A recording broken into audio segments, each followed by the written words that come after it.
نحمده نصلي على رسوله الكريم أما بعد فأعوذ بالله من الشيطان الرجيم بسم الله الرحمن الرحيم وكان الإنسان أكثر شيء جدلا صدق الله العظيم وصدق رسوله النبي الكريم। শুরু করছি প্রতিদিনের ন্যায় নিয়মিত অনুষ্ঠান দিনের পথে। আজ আমরা এমন একটি বিষয় আলোচনা করব যে বিষয়টি আমার মধ্যে এবং যারা শুনবে, যারা যেখান থেকে আমাকে দেখবে, সকলের চরিত্রের মধ্যে, আমলের মধ্যে যাতে আল্লাহ তাআলা এনে দেয়। আমার এই ক্ষুদ্র প্রয়াস শুধু করার জন্য নয়, আল্লাহ পাকের সৃষ্টি জগতের সেরা জীব মানুষের জন্যে। আমরা যদি আমার এই ছোট্ট ছোট্ট ক্ষুদ্র ক্ষুদ্র প্রয়াসকে আমাদের জীবনে আমলে নিয়ে আসতে পারি, হতে পারে আল্লাহ তাআলা এর বিনিময়ে আমাদের উভয় পক্ষকে নাজাতের একটা উপলক্ষ করতে পারে। তো শুরু করছি, কথা না বাড়িয়ে। আমাদের যে নিয়মিত বিষয়, আমরা একটা বিষয় লক্ষ্য রাখবেন সুপ্রিয় শ্রোতা মণ্ডলী, আপনাদের উদ্দেশ্যে বলছি, আমরা চেষ্টা করি প্রতিদিন ছোট্ট ছোট্ট কোনো ছোট ছোট টপিক নিয়ে কথা বলার জন্য আমরা চেষ্টা করি। প্রত্যেকটা বিষয়ে আলাদা আলাদা একটা বৈশিষ্ট্য থাকে।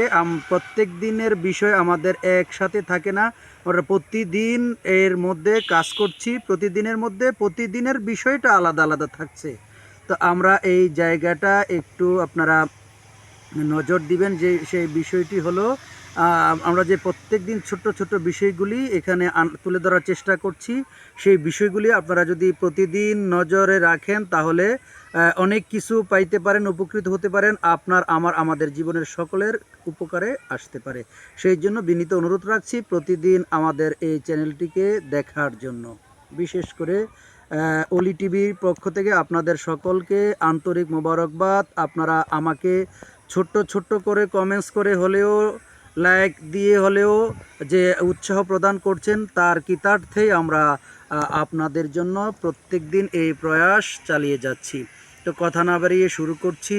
আজকের বিষয় হচ্ছে, নবী সাল্লাল্লাহু আলাইহি ওয়াসাল্লাম বলেছেন, 3 কিসিমের মানুষকে জান্নাতের নিশ্চয়তা দিবেন।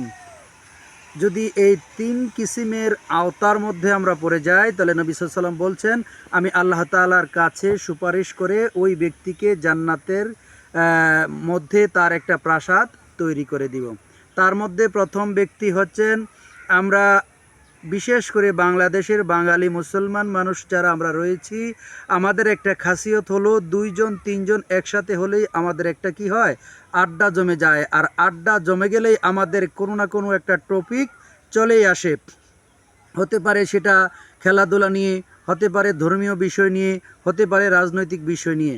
আমরা যদি 3 থেকে এর অধিক হয়ে যায়, 2 এর অধিক হয়ে গেলেই আমাদের মধ্যে এই ঝগড়াটা শুরু হয়ে যায়, এই ফাসাদটা শুরু হয়ে যায়। তো নবী সাল্লাল্লাহু আলাইহি সাল্লাম বলছেন, ফাসাদ হচ্ছে হত্যার চাইতেও একটা জঘন্য বিষয়। তো আমরা এই বিষয়টাকে প্রতিদিন আমাদের নিত্যদিনের খোরাক হিসাবে আমরা ব্যবহার করি। চায়ের স্টলে বসলে, বন্ধুদের আড্ডায় বসলে, কিংবা আরও কোনো অন্য জায়গায় আমরা যদি বসি, একত্রিত হই, তাহলে আমাদের শুরু হয় বিতর্ক। আর নবী সাল্লাল্লাহু আলাইহি ওয়াসাল্লাম বলেছেন, সত্য বিষয় হওয়ার পরেও যদি কোনো আল্লাহর বান্দা, কোনো মুসলমান এটাকে এড়িয়ে যাইতে চেষ্টা করে অথবা এড়িয়ে যায়, তাহলে আল্লাহ তাআলা কাছ থেকে, নবী সাল্লাল্লাহু আলাইহি ওয়াসাল্লাম বলেছেন, আমি আল্লাহ পাকের কাছ থেকে জান্নাত চেয়ে তাকে জান্নাত দান করব। সুবহানাল্লাহি ওয়া বিহামদিহি সুবহানাল্লাহিল আযীম। আমরা বিশেষ করে চায়ের স্টলে বসলে, বন্ধুদের আড্ডায় বসলে, আমরা 2-4 জন একসাথে হলে পরেই আমাদের এই যে শুরু হয়ে যায় বিতর্ক হতে পারে সমসাময়িক বিষয় নিয়ে, খেলাধুলা নিয়ে।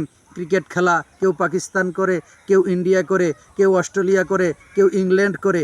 এই যে নিজের দেশ নিয়ে, নিজের সাপোর্ট নিয়ে এরা কারা, এটা আমরা চিন্তা করি না। ইন্ডিয়া আমাদের কি হয়, ইংল্যান্ড আমাদের কারা, অস্ট্রেলিয়া আমাদের কারা, লন্ডন আমাদের কারা, অথচ আমাদেরকে তারা বাংলাদেশ নামে যে একটা দেশ আছে, এমনও দেশ আছে আমরা যাদের পক্ষ নেই, বাংলাদেশ নামে যে একটা দেশ আছে, এই দেশটাও এরা চিন্তাভাবনা তাদের নলেজেই থাকে না, তারপরেও আমরা তাদের পতাকা উড়িয়ে তাদের পক্ষ নিয়ে আমি আমার ভাইয়ের সাথে ঝগড়ায় লিপ্ত হয়ে যাই এবং কি খুন খারাপির মতো এমন পর্যায় পর্যন্ত চলে যায়। তারপরে ফুটবল খেলা নিয়ে আর্জেন্টিনা, ব্রাজিল, সেনেগাল, উরুগুই, ফ্রান্স, এইভাবে প্রত্যেকটা দেশের আমরা নিজেকে আইডেন্টিফাই করে ওই দেশের রঙে রঙিন হতে চেষ্টা করি।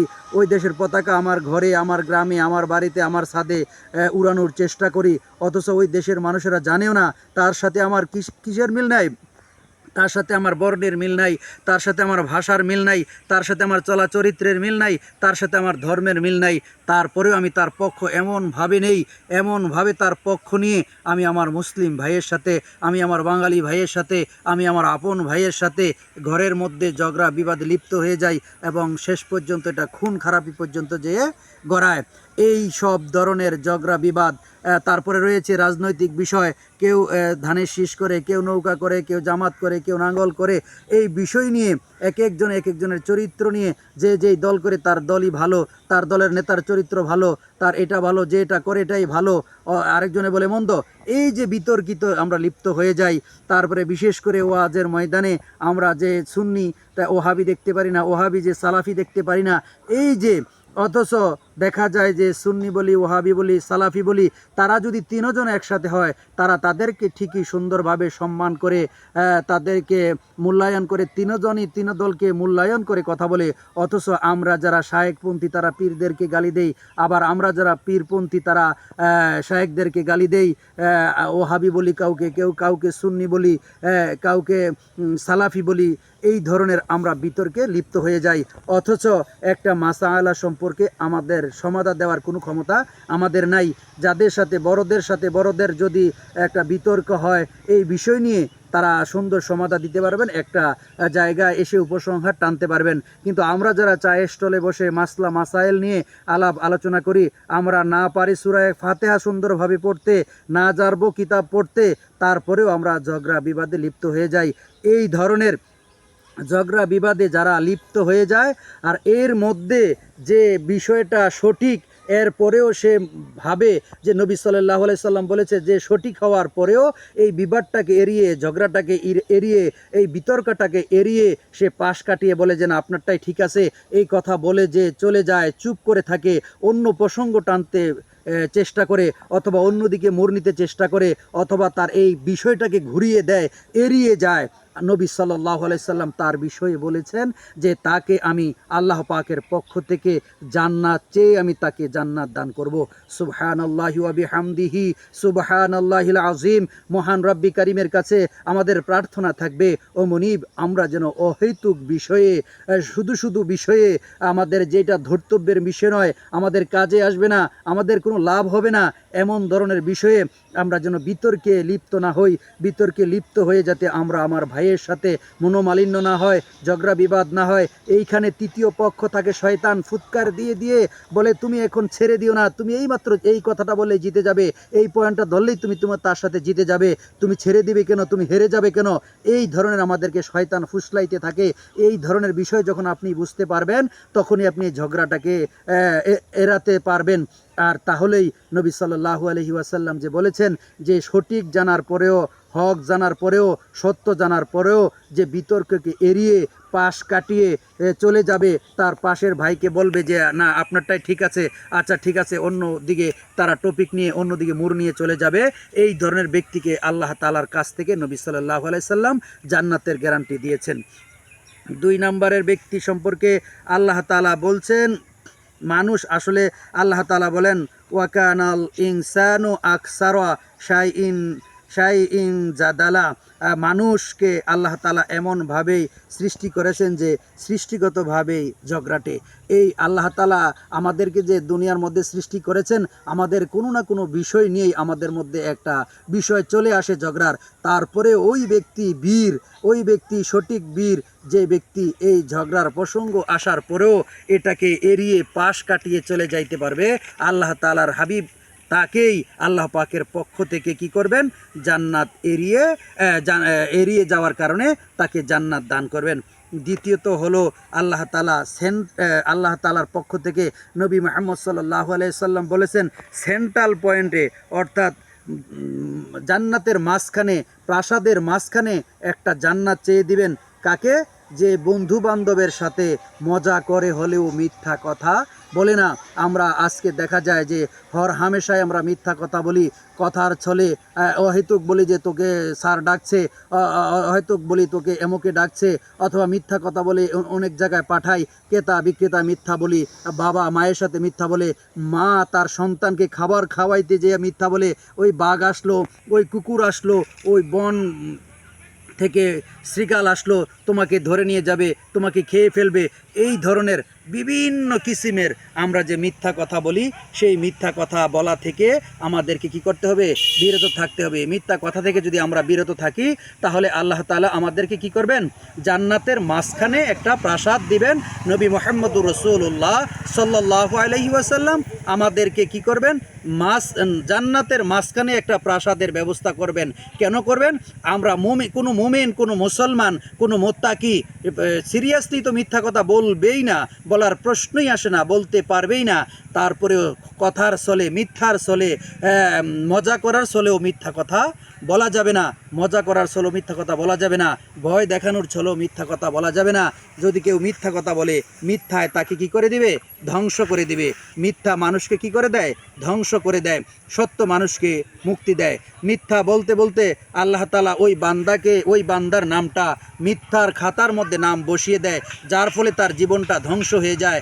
আর মিথ্যা এমন এক জিনিস, মানুষকে কাঠকে যেমনি ঘুনে খেয়ে ফেলে, কাঠ দাঁড়িয়ে থাকে, ভিতর দিয়ে তার কিছুই থাকে না, ঠিক মিথ্যা কথা অনুরূপ মুমিনের আমলকে একেবারে ধ্বংস করে দেয়, খেয়ে ফেলে দেয়। আর আল্লাহ তাআলা বলেছেন, যদি কোনো বান্দা হর হামেশায় খেলার চলে হোক, চাতুরালির চলে হোক, মজা করেই হোক, যেই কোনোভাবেই হোক, সে যদি মিথ্যা কথায় অভ্যস্ত হয়ে যায়, মিথ্যা কথা বলার কারণে তার নামটা আল্লাহ তাআলা মিথ্যাবাদীর খাতার মধ্যে কি করে দেন?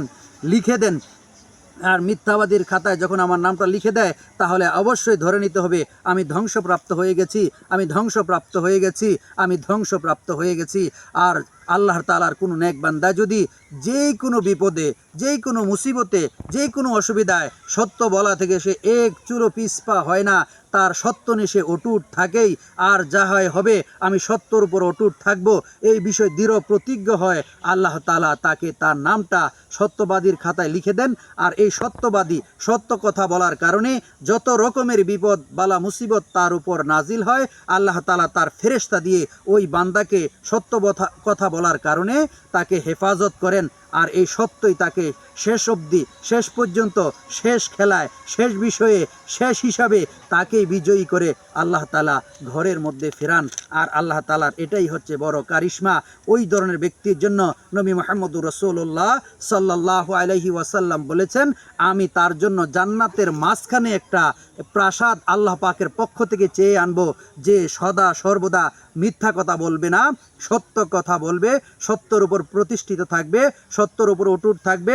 ছল করে হলেও, মজা করে হলেও, বন্ধু বান্ধবের সাথে হোক, বাবা মায়ের সাথে হোক, পিতা মাতার সাথে হোক, স্ত্রীর সাথে হোক, যেই কোনো উপায়ে সে মিথ্যা কোনো অবস্থাতেই বলবে না। আর কোনো অবস্থাতে সে সত্যকে ত্যাগ করবে না। সত্য সে বলেই যাবে, যত বিপদ আসুক না কেন সে সত্যর উপর প্রতিষ্ঠিত থাকবে। ওই ব্যক্তির জন্য আল্লাহর হাবিব বলেছেন, আমি জান্নাতের মাঝখানে তার জন্য একটা প্রাসাদ মহান মালিক রব্বি কারিমের কাছ থেকে চেয়ে তাকে দান করব। সুবহানাল্লাহি ওয়া বিহামদিহি সুবহানাল্লাহিল আযীম। 3 নম্বরে হচ্ছে যে মুসলমান তার আচার আচরণ, চরিত্র, আখলাক, মাধুর্য সুন্দর করে মানুষের সাথে কথা বলবে, বাবা মার সাথে কথা বলবে, উস্তাদের সাথে কথা বলবে, এবং তার ফ্যামিলির লোকের সাথে কথা বলবে, ছেলে মেয়েদের সাথে সুন্দর আচরণ করে কথা বলবে। ইন্নাকা আলা খুলুকিন আযীম, আমার নবীর চরিত্র হচ্ছে সুন্দর চরিত্র। এই সুন্দর চরিত্রে যে রঙিন হবে, আল্লাহর নবী সাল্লাল্লাহু আলাইহি ওয়াসাল্লাম বলেছেন, আমি আল্লাহ তাআলার কাছে তার জন্য জান্নাতের যে উচ্চ মাকাম রয়েছে, সে উচ্চ মাকামে তার জন্য একটা প্রাসাদ আমি আমার রব্বি কারিম মালিকের কাছ থেকে চেয়ে আনবো। কেন? সে এই জন্য যে আমার এই উম্মতের চরিত্র সুন্দর, তার কথা বলার মাধুর্য সুন্দর, তার আচরণ সুন্দর, সে মিথ্যা বলে না, সে সুন্দরভাবে কথা বলে, সে কারোর সাথে রূঢ় আচরণ করে না, ছোটদেরকে স্নেহ করে, বড়দেরকে শ্রদ্ধা করে, শিক্ষকদেরকে মান্য করে, বাবা মায়ের কথা শুনে এবং কোন মা সদিকিন সত্যবাদীদের সাহায্য নেয় এবং ভালো মানুষের সাথে তার চলাফেরা উঠা বসা থাকে, তার চরিত্র সুন্দর, তার কথা বলা সুন্দর, কথা বলে যখন হেসে হেসে কথা বলে, সে যত শক্ত কথাই বলুক কিন্তু কথা বলার ভঙ্গিটা তার ভালো, এই জন্য তার চরিত্র ভালো, তার আচরণ ভালো, তার উঠা বসা চলাফেরা ইত্যাদি ভালো, এর মধ্য দিয়ে নিজেকে যে আত্মশুদ্ধি করবে, নামাজ রোজা পড়বে, আল্লাহ তাআলার হুকুমগুলি সুন্দরভাবে পালন করবে, মানুষ যাতে দেখলে তাকে বলে এই ছেলেটা তো আগে এমন ছিল না, তার কথাবার্তা এত সুন্দর ছিল না, তার কথাবার্তার মধ্যে মাধুর্য ছিল না, সে 5 ওয়াক্ত নামাজ পড়তো না, রোজা রাখতো না, সে মানুষের সাথে সুন্দর করে কথা বলতো না, সুন্দরভাবে আচরণ করতো না, এখন দেখা যায় তার আদর্শের মধ্যে পরিবর্তন এসেছে, সে সুন্দর করে কথা বলে, তার বাবা মায়ের সাথে, সমাজের লোকদের সাথে এইভাবে নিজেকে আত্মশুদ্ধির পথ অবলম্বন করে, মোত্তাকিদের পথ অবলম্বন করে সে মোত্তাকি হয়ে যায়, সত্যবাদীর খাতায় তার নাম উঠে যায়। যখন মানুষ তার এই সত্যবাদিতা আত্মশুদ্ধি অর্জন করতে পারে, তখন নবী করিম সাল্লাল্লাহু আলাইহি ওয়াসাল্লাম তার সম্পর্কে বলেছে, আল্লাহ পাকের পক্ষ থেকে জান্নাতের উচ্চ মাকামে তার জন্য একটা প্রাসাদ তৈরি করে দিবেন। এই হলো 3 শ্রেণীর মানুষ সম্পর্কে নবী মুহাম্মদুর রাসূলুল্লাহ সাল্লাল্লাহু আলাইহি ওয়াসাল্লাম গ্যারান্টি দিয়েছে। আজ আর নয়, এখানেই আমরা শেষ করব। সুবহানাল্লাহি ওয়া বিহামদিহি, সুবহানাকা আল্লাহুম্মা ওয়া বিহামদিকা, আশহাদু আল্লা ইলাহা ইল্লা আনতা, আস্তাগফিরুল্লাহ ওয়া আতুবু ইলাই। আসসালামু আলাইকুম ওয়া রাহমাতুল্লাহি ওয়া বারাকাতুহু।